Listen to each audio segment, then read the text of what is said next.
ఆ ఇద్దరు అమ్మాయిలకు అమ్మ అంటే మహాప్రాణం. అలాంటి అమ్మ తెల్లారేసరికి నిర్జీవంగా కనిపించింది.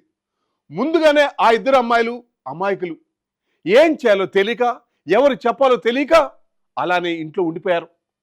అలా ఎన్ని రోజులని అలా ఉంటారు?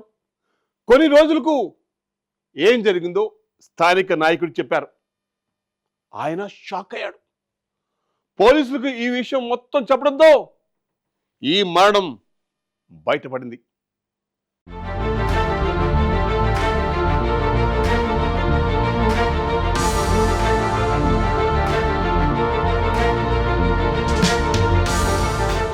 హైదరాబాద్లో దారుణ ఘటన చోటు చేసుకుంది.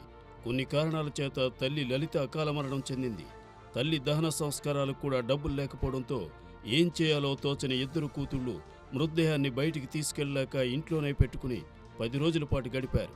సికింద్రాబాద్లోని వారాసిగూడలో ఈ ఘటన చోటు చేసుకుంది. జనవరి 22న లలిత అకాల మరణం చెందింది. 23వ తేదీన ఎంత లేపినా తల్లి కళ్ళు తెరవకపోవడంతో ఇద్దరు కూతుళ్లు ఆందోళన చెందారు. అయితే చివరికి తమ తల్లి చనిపోయినట్లు నిర్ధారించుకున్నారు.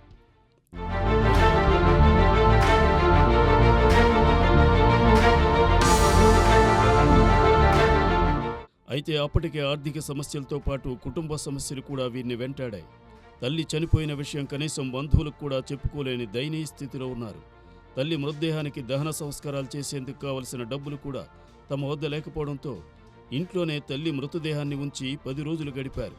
ఇక బాడీ డీకంపోజ్ అవుతున్న నేపథ్యంలో స్థానిక ఎమ్మెల్యే దగ్గరికి వెళ్లి జరిగిన విషయం చెప్పి సహాయం కోరారు. స్పందించిన ఎమ్మెల్యే వెంటనే పోలీసులకు సమాచారం అందించి ఫిర్యాదు చేసేలా ఇద్దరు కూతుళ్లకు సలహా ఇచ్చారు.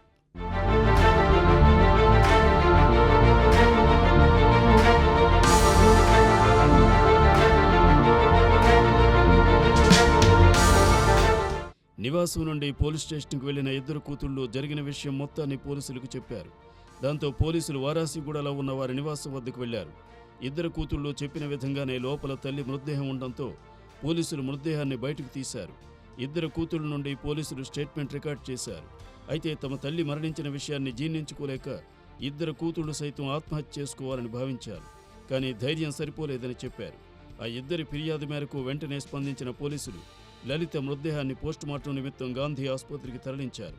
అక్కడి నుండి ఆమె దహన సంస్కారాల కోసం మున్సిపల్ అధికారులకు అప్పగించారు.